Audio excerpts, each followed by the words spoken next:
Alright, this is John here from bandrescue.com. We're here with two of the guys from The Absence. If you could just tell me your names, what you do in the band for those out here who don't know. Patrick, play guitar in The Absence.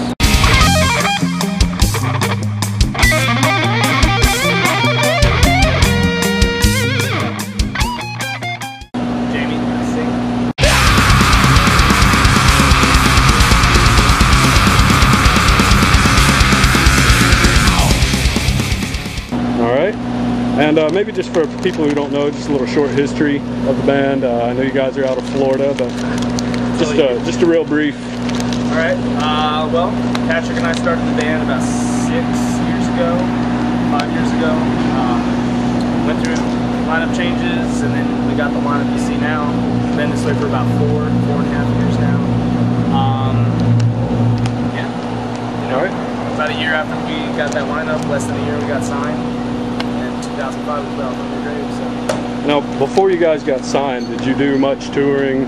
No touring. No touring at all? Opening slots for bands that came to Tampa area of St. Pete. So how do you think Metal Blade got wind of you guys? I know there are a lot of metal bands in the Florida scene. What do you think they saw in you guys that made them say, hey, well, these guys are it, you know? We sent out demos to many different record labels, so Metal Blade wasn't the only one. Just, you know, when Metal Blade gave us the call, that was obviously the label we were going to go with. And we got other calls from like Italian labels that labeled Disharmonia Mundi's on Scarlet. Yeah. It was just, you know, money-wise and promotion-wise and distribution-wise, it was obvious. Yeah. Metal Blade was the best one, and you know they gave us the best offer. It's been awesome. Cool. No, you guys had a new album out in August, you said, and it's personally one of my favorite albums in a long time. Seriously, just you know, to ride around and give the claw. Yeah, totally, dude. Almost wrecking into people, you know. All that you definitely have to drive fast. Or something. You know, I've got short hair, but I can still there you go. Still windmill it a little bit. Watch the Black Dahlia; they'll do it. Oh yeah, dude. So how much did MySpace and internet how much did you guys use that for promotion? Dude, a lot. I mean, I know you guys posted a lot of bulletins about it. You know, did you get a lot of response from that, do you think? Yeah, I think so, definitely. Okay. MySpace has helped us a lot. Yeah, I mean, our promotion for the album was pushed back. Like, as a matter of fact, our album came out August 7th, but the ad didn't come out until what, the next issue? Really? It was like the next month or something afterwards. So all the promotion that was done for the album was through us, pretty much. That's awesome. Our first week out, we had really good numbers. I mean, we're still having good numbers now, but it's always the first week is the most, you know, because anticipation and stuff. So we're still a baby band, you know. We're still unknown. Everywhere we go, people don't know who we are, and you know that's just the way it goes. They just keep touring. They know after the show, though, right? Yeah, exactly. So we've been doing well on this tour. This tour has been good for us. Cool. Well, you know, this tour you're on with Cannibal Corpse, Black Dahlia Murder, the Red Chord. Going pretty well. I mean, it's almost the last show, but what are some of your favorite bands that you've actually been on tour with? Like, what are some of the most fun you've had on tours? Destruction, man. I think I was drunk every night. That whole tour, I mean, every tour really we're pretty easy to get along with. And all the tours we've been on, you know, we've made pretty good friends with the guys and kept in some sort of contact, like Legend, Dead to Fall. Guys, and we haven't really kept in contact with the guys from Vader or anything like that. But being on tour, they were cool, you know, Destruction, Cataclysms, Kill Hate, and obviously everybody on this tour.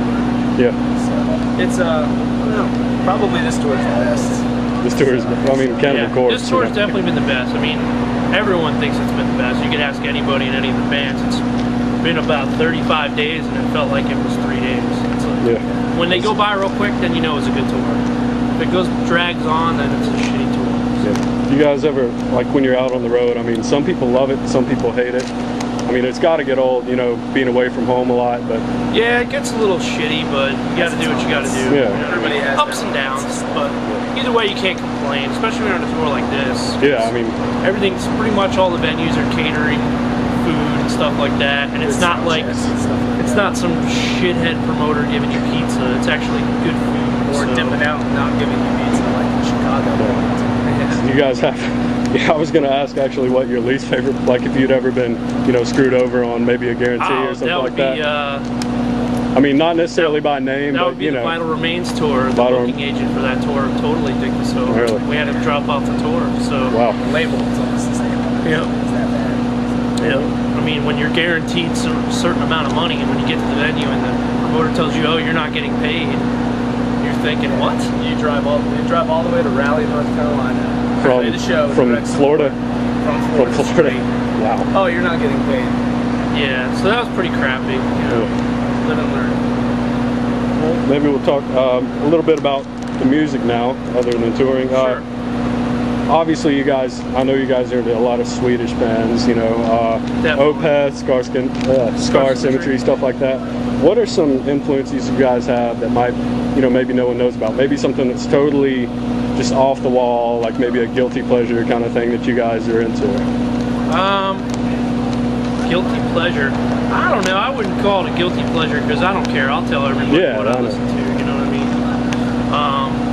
But I wouldn't say like, you know, some of the bands I listen to are an influence. You know what I mean? Like, sure, I listen to bands like Coldplay or whatever that's not metal, but I don't know if it has an influence on our music.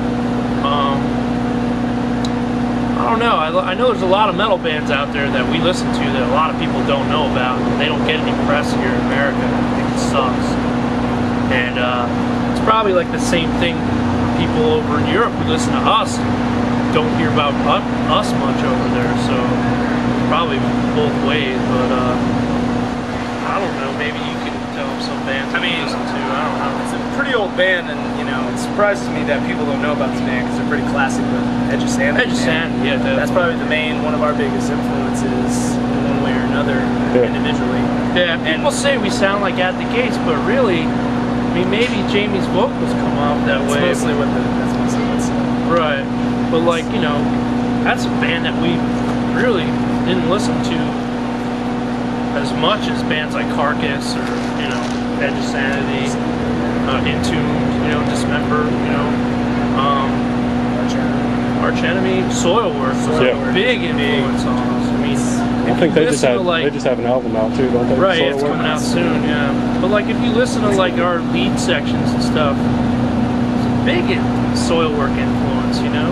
People say At the Gates this, At the Gates. At the Gates had like maybe 2 leads on the they didn't. Slaughter the Soul record, and one of them was Andy LaRock. I called your new album. I just called it just a huge solo, and it was awesome. You know, I loved it. Like you know, From Your Grave, loved it.